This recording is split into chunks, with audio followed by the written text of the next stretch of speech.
नमस्कार दोस्तों, मेरा नाम है विजय कुमार। आप देख रहे हैं कॉमिक्स पिटारा चैनल को। तो चलिए दोस्तों, मनोचित्र कथा की इस शानदार कॉमिक्स को शुरू करते हैं, जिसका नाम है मौत की माला।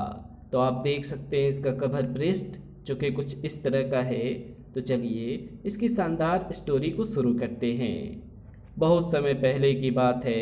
दैत्यपुरी राज्य पर महाकाल नाम का एक शक्तिशाली राक्षस राज करता था। वो बहुत ही क्रोधी, अभिमानी एवं धूर्त था। वो प्रतिदिन दरबार में दंभ से भरी हुई बातें किया करता था।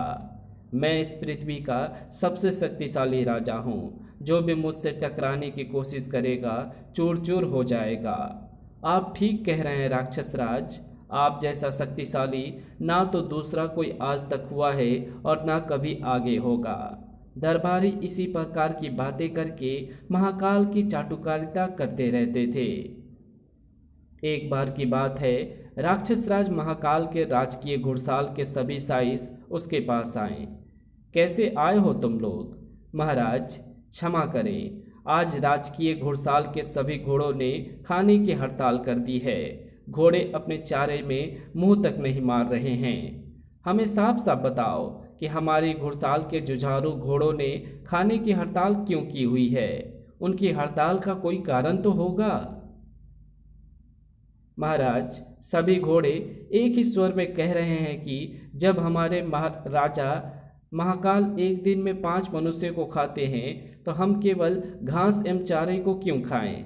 महाराज, घोड़े भी घास चारे के स्थान पर मनुष्य को खाना चाहते हैं।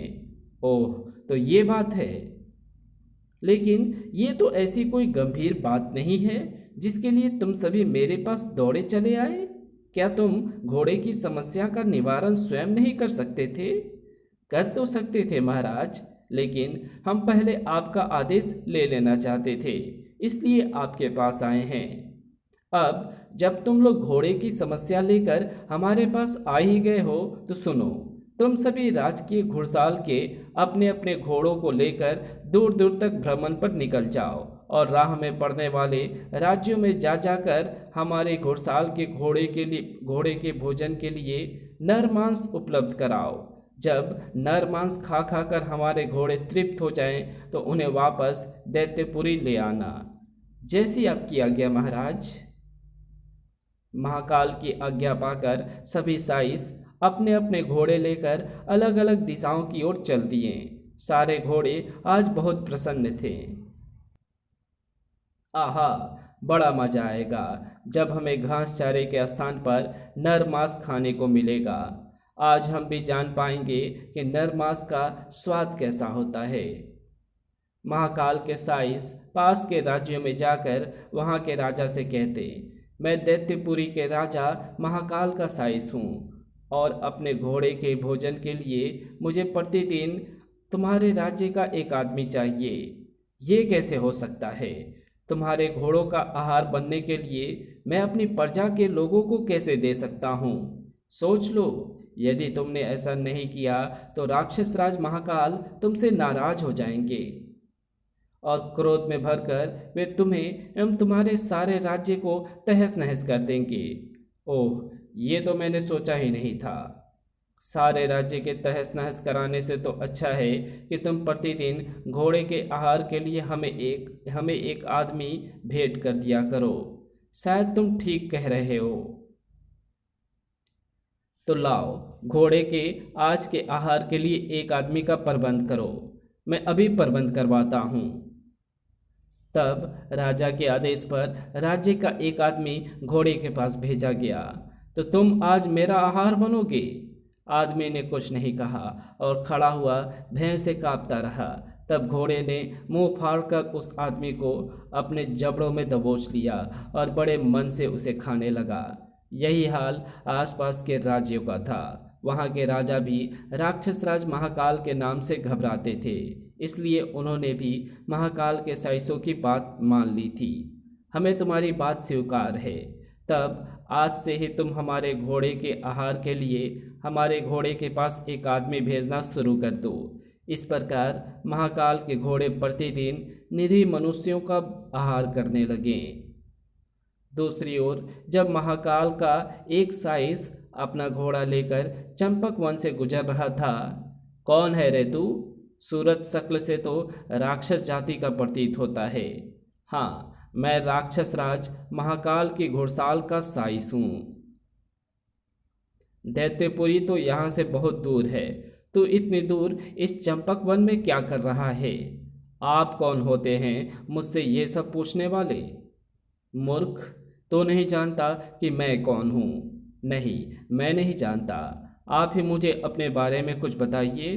तो सुन, मैं समुद्र पार बसे असुरपुर का राजा सात्विक हूँ और ये चंपक वन मेरे राज्य की सीमा में आता है। ओह, कैसे आश्चर्य की बात है। हैं तो आप राक्षस जाति के और नाम है सात्विक। राक्षस कुल में जन्म लेने का मतलब ये नहीं है कि हम स्वभाव से भी राक्षस हो जाएं। अच्छा, ये बताओ तुम जा कहाँ रहे हो? असुरराज राजा सात्विक, राजा महाकाल के घोड़े इन दिनों नर मांस खाना चाहते हैं, इसलिए राजा महाकाल के सभी साइज घोड़े ले लेकर विभिन्न राज्यों के दौरे पर निकले हैं और आसपास के राज्यों में घूम घूम कर घोड़ों को नर मांस उपलब्ध करा रहे हैं। मैं भी अपने घोड़े के साथ इसी प्रयोजन से दैत्यपुरी से निकला हूँ। ओह, बड़ा घृणित प्रयोजन है तुम्हारा एवं राजा महाकाल के घोड़ों का। क्यों, इसमें घृणित क्या है? नर मांस खाना तो राक्षस कुल जाति की रीति है, लेकिन मैं ऐसा नहीं होने दूंगा। आप कर भी क्या सकते हैं? आप राक्षस राज महाकाल की शक्ति के बारे में नहीं जानते। बहुत नाज है तुम्हें अपने राजा महाकाल की शक्ति पर। सात्विक ने अपने घोड़े को आगे बढ़ाया और झुककर साइस के हाथ में से उसके घोड़े की लगाम छीन ली। अरे अरे, ये आपने क्या किया? साइस, अपने राजा से जाकर कहो कि यदि उसमें जरा सी भी शक्ति है तो वो हमारे पास आए और आकर अपने घोड़े को हमारी कैद से छुड़ा कर ले जाए। असुर राज राक्षस राज महाकाल से टकराना आपको महंगा पड़ेगा। ये तुम्हारी नहीं बल्कि हमारे सोचने की बात है। जाओ, जाकर अपने राजा को उसके घोड़े के अपहरण की सूचना दो। इतना कहकर सात्विक ने अपने घोड़े को एड़ लगाई और अपना और महाकाल का घोड़ा दौड़ाता हुआ वहां से दूर चला गया। ओह, असुरराज सात्विक की इतनी हिम्मत! मैं अभी राक्षस राज महाकाल के पास जाकर असुरराज के दुस्साहस के बारे में बताता हूँ। दूसरी ओर दौड़ाता हुआ महाकाल का घोड़ा असुरराज सात्विक से कह रहा था, असुरराज, आपने मेरा अपहरण करके ठीक नहीं किया। मेरे अपहरण की सूचना पाते ही दैत्यराज महाकाल बुरी तरह भड़क उठेंगे और असुर नगर को तहस नहस कर डालेंगे। अभिमानी राजा के अभिमानी घोड़े, लगता है तो भी अपने राजा की तरह दम भी है, तभी तो ऐसी अनर्गल बातें कर रहा है। चुपचाप मेरे साथ चला चल, वरना इसी समय तेरी गर्दन मरोड़ दूंगा। तब घोड़े ने आगे कुछ नहीं कहा और चुपचाप सात्विक के पीछे पीछे चलने लगा। दूसरी ओर साइस ने दैत्यपुरी पहुंचकर महाकाल को घोड़े के अपहरण के बारे में सारी बात बताई। सारी बात जानकर महाकाल क्रोध से बिफर उठा। असुरराज सात्विक की इतनी हिम्मत! उसने हमारे घोड़े का अपहरण करके हमारा अपमान किया है, साथ ही साथ हमारी शक्ति को भी ललकारा है। हम उसे जिंदा नहीं छोड़ेंगे। पास बैठे प्रधानमंत्री सकराल ने उसे समझाने की कोशिश की। राक्षस राज, जरा ठंडे दिमाग से काम ले। अगर आप और असुरराज सात्विक आपस में टकरा गए तो लोग क्या कहेंगे? अगर इस प्रकार राक्षसी आपस में लड़ने मरने लगे तो राक्षस कुल की बड़ी जग हंसाई होगी। ऐसा ना कीजिए महाराज। अपने विचार तुम अपने ही पास रखो प्रधानमंत्री सकराल। हमने तुम्हारी राय नहीं मांगी है। और फिर सात्विक ने हमारे घोड़े का अपहरण करके खुद ही सोए हुए नाग को जगाया है, इसलिए अब उसे इसका फल भुगतना ही होगा। लगता है राक्षस राज को समझाना बेकार है, इसलिए अब मेरा चुप रहना ही ठीक है। प्रधानमंत्री सकराल, सोच क्या रहे हो? राक्षस सेना को युद्ध पर चलने के लिए तैयार करो। हम कल ही असुर नगरी पर धावा बोलने के लिए यहाँ से प्रस्थान कर देंगे। जो आज्ञा राक्षस राज। दूसरे दिन महाकाल ने अपनी सेना के साथ दैत्यपुरी से कूच कर दिया। रास्ते में राक्षसों के गुरु शुक्राचार्य ने महाकाल को रोककर पूछा, राक्षस राज, इतने लाव लश्कर के साथ कहाँ चले? गुरुदेव, असुर नगरी के राजा सात्विक ने हमें युद्ध के लिए ललकारा है, हम उससे युद्ध करने जा रहे हैं। क्या? गुरुदेव, आप मेरी बात सुनकर इस प्रकार चौंक क्यों पड़े? कुछ नहीं, बस यूं ही अचानक किसी बात का ख्याल आ गया था। राक्षस राज महाकाल, जब तुम असुरराज सात्विक से युद्ध करके वापस लौटो तो एक बार फिर मुझसे मिलना, मुझे तुमसे कुछ बातें करनी है। जी गुरुदेव। शुक्राचार्य को प्रणाम करके महाकाल सेना सहित आगे बढ़ गया। अभिमानी राक्षस राज महाकाल, तेरे घमंड को भगवान शिव का उपासक असुरराज सात्विक ही तोड़ेगा। मंद और अहंकार में डूबे हुए महाकाल, तुझे क्या पता कि शिव भक्त असुरराज सात्विक को शिव का वरदान प्राप्त है, इसलिए कोई भी उसे हरा नहीं सकता। मैं चाहता तो तुझे इस युद्ध पर जाने से रोक सकता था, पर मैंने जानबूझकर ऐसा नहीं किया। जानता है क्यों? ये सोचकर कि सात्विक से युद्ध में हार जाने से शायद तुझे थोड़ी अक्ल आ जाए। महाकाल अपनी सेना सहित उफनते हुए समुद्र तट पर जा पहुंचा। इस समुद्र के दूसरी ओर असुर नगरी है। असुर नगरी तक पहुंचने के लिए हम इस उफनते हुए समुद्र को कैसे पार करें? जब उसे समुद्र पार करने का कोई रास्ता दिखाई नहीं दिया तो, समुद्र, रे समुद्र, या तो तू मुझे और मेरी सेना को दूसरी ओर जाने के लिए रास्ता दे दे, वरना मैं तेरा सारा पानी पीकर तुझे सुखा डालूंगा। महाकाल की बात की समुद्र पर कोई प्रतिक्रिया नहीं हुई। तो तू सीधी तरह नहीं मानेगा समुद्र, लगता है मुझे तेरा सारा पानी पीना ही पड़ेगा। अगले ही पल अब तो समुद्र घबराया। ओह, महाकाल ने तो सचमुच ही मेरा पानी पीना शुरू कर दिया है। मैं जानता हूँ महाकाल का पेट पेट नहीं कुआं है, ये मेरा सारा पानी पी सकता है। और इससे पहले कि ये मेरा सारा पानी पी जाए, मुझे प्रकट होकर इससे माफ़ी मांग लेनी चाहिए और इसके जाने के लिए रास्ता छोड़ देना चाहिए। समुद्र अगले ही पल क्षमा मांगता हुआ महाकाल के सामने प्रकट हुआ। महाकाल, मैंने रास्ता ना देकर बहुत बड़ी भूल कर दी है, मुझे क्षमा कर दो। ये सुनते ही महाकाल ने समुद्र का पानी पीना बंद कर दिया। मुझे खुशी है समुद्र कि तुम्हें जल्द ही अक्ल आ गई। अब तुम जल्द ही हमारी सेना के लिए रास्ता छोड़ दो। आपकी आज्ञा शिरोधार्य है राक्षस राज महाकाल। तभी समुद्र का उफनता हुआ पानी दो भागों में विभक्त हो गया। अब हमारी सेना बड़े आराम से समुद्र पार कर सकती है। महाकाल की अनुमति पाते ही राक्षस सेना समुद्र पार करने लगी।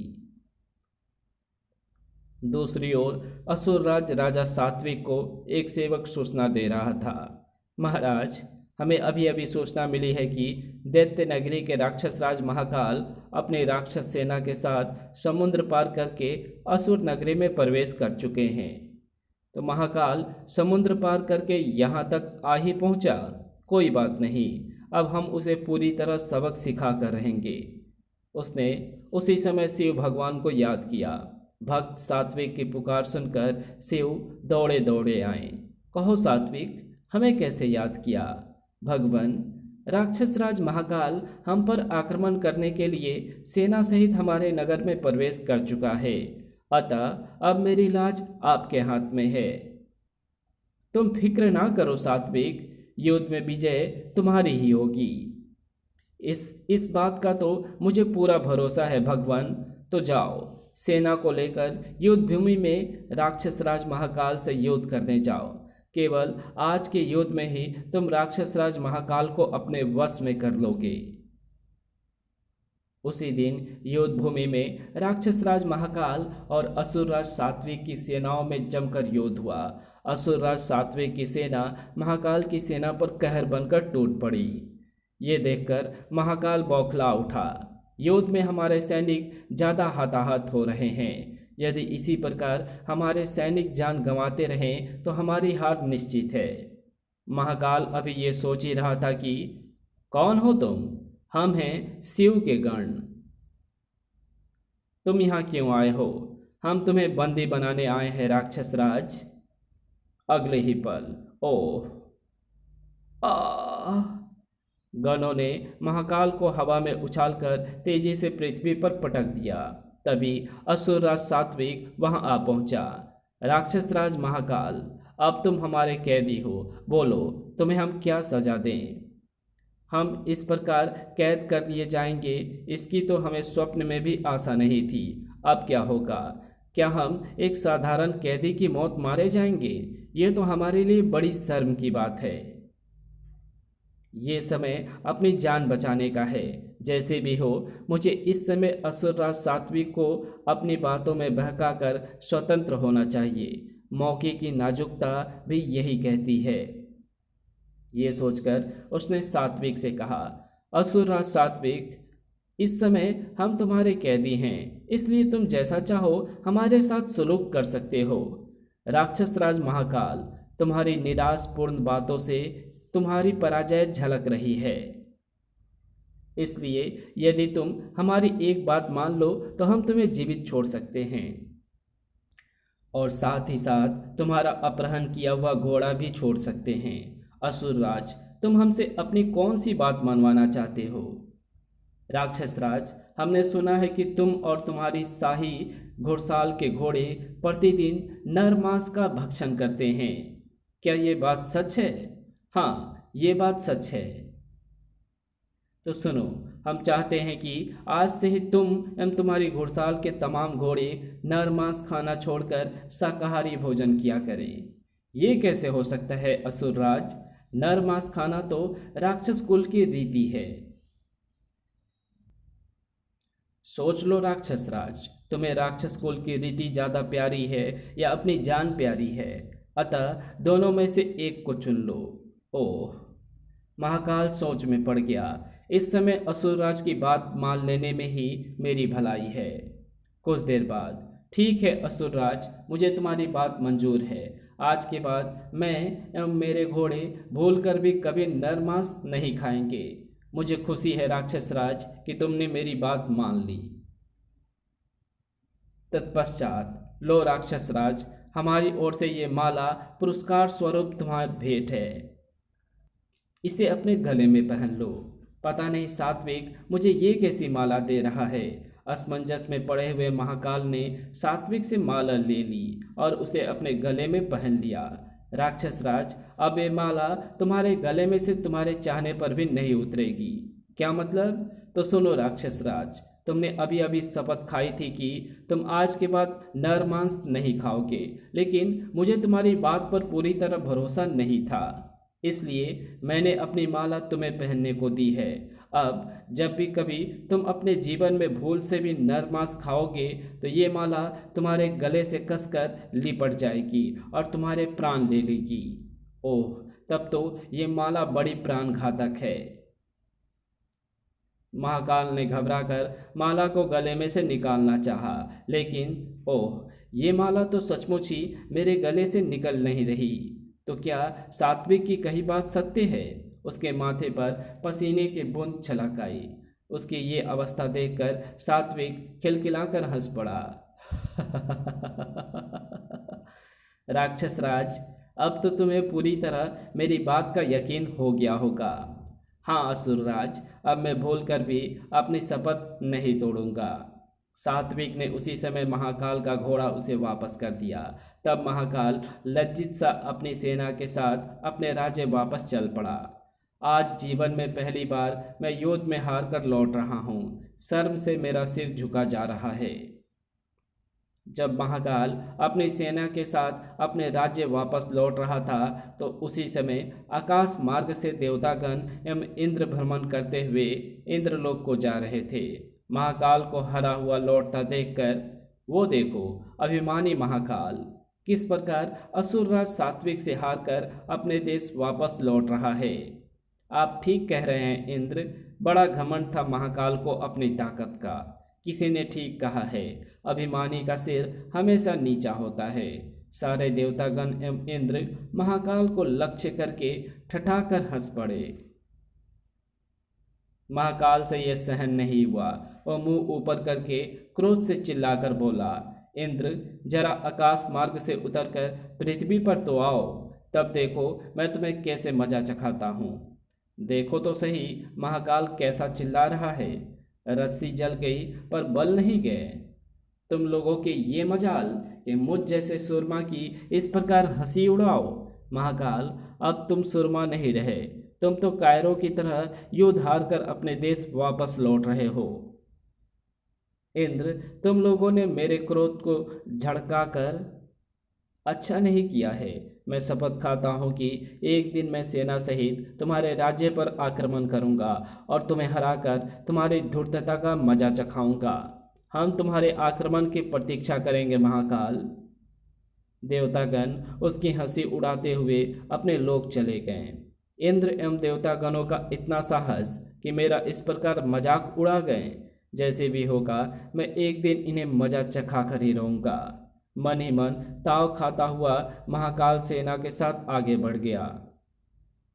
जब वो गुरु शुक्राचार्य के आश्रम से बाहर गुजरा, गुरु शुक्राचार्य ने मुझसे कहा था कि युद्ध से लौटने के पश्चात मैं उनसे मिलूं, तो क्यों ना गुरु जी से अभी मिलता चलूं। ये सोचकर उसने सेनापति को आदेश दिया, सेनापति, तुम सेना के साथ दैत्यपुरी चले जाओ।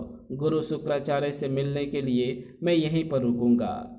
जो आज्ञा राक्षस राज, कहकर सेनापति सेना लेकर चला गया और महाकाल गुरु शुक्राचार्य के आश्रम में पहुंचा। गुरुजी प्रणाम। आओ राक्षस राज, आओ, कहो क्या समाचार है, युद्ध में विजय किसकी हुई। गुरुजी, लगता है आजकल मेरे सितारे कुछ गार्दिश में हैं, जिसके परिणाम स्वरूप अपने जीवन में मुझे पहली बार हार का मुंह देखना पड़ा है। तो क्या तुम युद्ध हार गए। हाँ गुरुदेव, लेकिन ये हुआ कैसे। गुरुजी, असुरराज सात्विक ने मुझे अपनी शक्ति से नहीं बल्कि शिव भगवान से मिली शक्ति से हराया है, इसलिए मैं इसे अपनी हार नहीं मानता। राक्षस राज, ये तुम्हारी भूल है। जिस प्रकार भी हो तुम्हें हराया तो है। गुरुदेव, मैं भी असुरराज सात्विक की तरह असाधारण शक्तियों का स्वामी बनना चाहता हूँ। क्या यह संभव हो सकता है गुरुदेव। हो क्यों नहीं सकता। तुम भी सात्विक की तरह शिव भगवान की आराधना करके उन्हें प्रसन्न करो और उनसे वरदान में असाधारण शक्तियों को मांगो। ठीक है गुरुदेव, जैसे भी होगा मैं अपनी तपस्या से शिव भगवान को प्रसन्न करके रहूँगा। तब शुक्राचार्य को प्रणाम करके महाकाल वहाँ से वापस चल पड़ा। महाकाल, तूने राजा सात्विक को छेड़कर अपनी मौत स्वयं बुला ली है। राजा सात्विक के सामने खाई शपथ के कारण ही एक दिन तू अपने प्राणों को खोएगा। दैत्य नगरी पहुंचकर महाकाल ने प्रधानमंत्री सक्राल को बुलाकर कहा, प्रधानमंत्री सक्राल, हम शिव की आराधना करने के लिए वन में जा रहे हैं। हमारी अनुपस्थिति में तुम्हें राजकाज का ख्याल रखना है। जी राक्षस राज। महाकाल राजपाट प्रधानमंत्री सक्राल के जिम्मे छोड़कर उसी दिन वन में जाकर तपस्या करने लगे। वो कई वर्षों तक वन में शिव भगवान की तपस्या में रत रहा। उसे खाने पीने की कोई सूझ नहीं रही थी, इसलिए उसका विशालकाय शरीर सूख कर बिल्कुल कांटा हो गया था। ओम नमः शिवाय। अंत में उसकी तपस्या से प्रसन्न होकर शिव ने उसे दर्शन दिए। राक्षस राज महाकाल, हम तुम्हारी तपस्या से बहुत प्रसन्न हैं। मांगो, क्या वरदान मांगते हो। भगवान, मैं आपसे 2 वरदान मांगना चाहता हूँ। भगवान, पहले वरदान के रूप में मैं चाहता हूँ कि इस सारी पृथ्वी पर मेरा ही साम्राज्य रहे। महाकाल, इस समय पृथ्वी पर तुम और सात्विक मेरे 2 ही परम भक्त हैं, इसलिए राजा सात्विक के राज्य के अलावा इस पृथ्वी के सभी राज्यों पर तुम्हारा ही अधिकार रहेगा। तुम सारी पृथ्वी के स्वामी बनोगे। अब अपना दूसरा वरदान मांगो। भगवान, मैं दूसरे वरदान के रूप में चाहता हूँ कि मैं एक बार इंद्रलोक के देवताओं और इंद्र को हराकर इंद्रलोक पर अपना अधिकार स्थापित करूं। महाकाल, तुमने दूसरा वरदान उचित नहीं मांगा है, फिर भी हम तुम्हारा दूसरा वरदान पूरा करेंगे। लो महाकाल, इस रस्सी को लो। इस रस्सी को जब भी तुम आकाश की ओर फेंकोगे तो पृथ्वी से लेकर आकाश तक रस्सी की एक सीढ़ी बन जाएगी। उस सीढ़ी पर चढ़कर तुम अपनी सेना सहित आसानी से इंद्रलोक तक पहुंच जाओगे। उसे आशीर्वाद देकर शिव अंतर्ध्यान हो गए। प्रसन्न मन से महाकाल उसी समय दैत्यपुरी लौट आया। दैत्यपुरी पहुंचते ही उसने प्रधानमंत्री सकराल को बुलाकर कहा, प्रधानमंत्री, जल्दी से युद्ध की तैयारी करो। युद्ध की तैयारी? लेकिन राक्षस राज, अब किससे युद्ध होगा? इस बार हमारा युद्ध इंद्र से होगा। लगता है घमंड के कारण राक्षस राज की बुद्धि फिर गई है, तभी तो इंद्र से टक्कर लेने चले हैं। महाकाल के आदेश पर दैत्य सेना राजमहल के बाहर एकत्र हो गई। तत्पश्चात, सैनिकों, अब हम आकाश की ओर रस्सी फेंककर सीढ़ी का निर्माण करते हैं। अगले ही पल, दूसरे ही पल एक विशाल सीढ़ी आकाश और पृथ्वी के बीच लहराई। सैनिकों, ये सीढ़ी हमें इंद्रलोक ले जाएगी। चलो, इस सीढ़ी पर चढ़ना प्रारंभ करो। महाकाल का आदेश पाते ही उधर सभी देवगण घबराए हुए इंद्र के पास पहुंचे। देवराज इंद्र, गजब हो गया। राक्षस राज महाकाल अपनी सेना के साथ इंद्रलोक की ओर बढ़ा चला आ रहा है। क्या कहा? भला महाकाल इंद्रलोक में कैसे आ सकता है? देवराज, हम ठीक कह रहे हैं। भगवान शिव से पाए वरदान के कारण महाकाल इंद्रलोक में पहुंचने ही वाला है। ओह, अब क्या होगा? इंद्र भयभीत हो उठा। देवराज, शिव भक्त के दिए वरदान के कारण ही हम पर यह मुसीबत आई है, इसलिए हमें तत्काल ही शिव भगवान की शरण में चलना चाहिए। तुम ठीक कह रहे हो। इंद्र देवगणों के साथ कैलाश पर्वत पर पहुंचे। शिव ने मुस्कुराकर उनका स्वागत किया। आओ इंद्र, आज तुम यहाँ कैसे? भगवान, हमें मुसीबत में डालकर आप मुस्कुरा रहे हैं। क्या बात है इंद्र, तुम कुछ परेशान से लग रहे हो। भगवान, आपसे वरदान प्राप्त करके राक्षस राज महाकाल इंद्रलोक को जीतने के लिए सेना को लेकर चल पड़ा है। अब उससे आप ही हमारी रक्षा कीजिए। ओह, तो ये बात है। शिव सोच में पड़ गए। इंद्र, अपनी शरण में आए किसी भी शरणागत को मैं निराश नहीं लौटाता हूँ। राक्षस राज महाकाल मेरी शरण में आया तो हमने उसे वरदान दिया। अब तुम मेरी शरण में आए हो तो हम तुम्हारी भी रक्षा करेंगे। सुनो, असुरराज सात्विक के सामने राक्षस राज महाकाल ने नर मांस ना खाने की शपथ खाई थी। इस समय वही शपथ महाकाल से तुम्हें बचाएगी। उसी समय शिव ने अपनी माया से एक सुंदरी का निर्माण किया। आज्ञा दीजिए भगवान, मुझे क्या करना है? सुंदरी, इस थाल में मिठाई के अंदर मिश्रित नर मांस रखा हुआ है।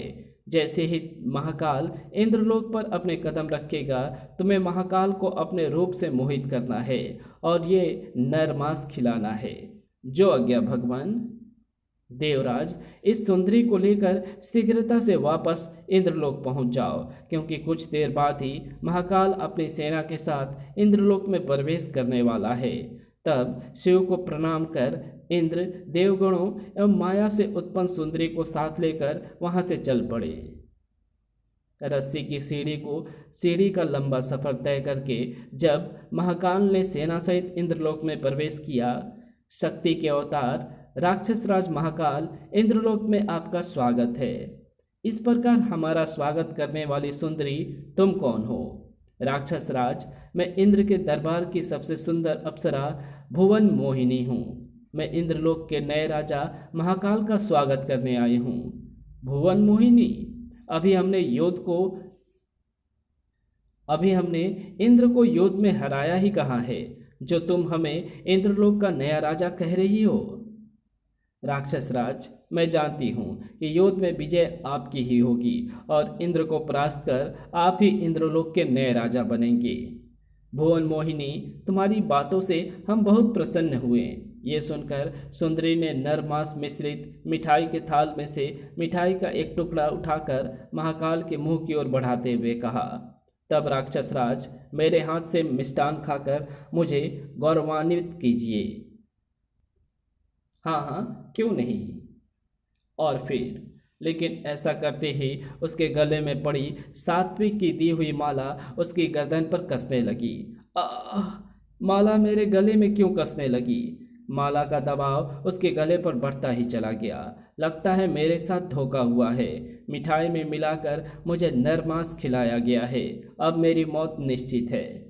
दम घुटने से शीघ्र ही महाकाल की आंखें उबलकर बाहर आ गई। फिर वो बेदम होकर गिर पड़ा। उसके गिरते ही सुंदरी अदृश्य हो गई। महाकाल को गिरते देखकर राक्षस सेना में हड़बड़ी सी मच गई। ये राक्षस राज को क्या हुआ? अब क्या होगा?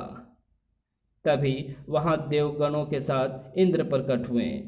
राक्षस सैनिकों, तुम्हारे राक्षस राज मर चुके हैं। इनके शव को लेकर तुरंत पृथ्वीलोक पर वापस चले जाओ, वरना तुम लोगों की खैर नहीं। तब भयभीत से राक्षसों ने महाकाल के शव को उठाया और उसे लेकर सीढ़ी से वापस पृथ्वीलोक की ओर उतरने लगे। इस प्रकार घमंडी महाकाल के जीवन की महायात्रा संपन्न हुई। अब जाकर सांस में सांस आई है, वरना मैं तो अपना सिंहासन छिन जाने की बात पक्की समझ बैठा था। इसी के साथ ये कहानी यहीं समाप्त होती है। तो आपको ये वीडियो कैसी लगी? अगर आपको ये वीडियो अच्छी लगी हो तो इस वीडियो को लाइक शेयर कमेंट ज़रूर कर देना। चैनल पे पहली बार आए हैं तो चैनल को सब्सक्राइब कर ऑल नोटिफिकेशन को सिलेक्ट ज़रूर कर देना। तो मिलते हैं आपसे किसी और नई वीडियो में, तब तक के लिए बाय।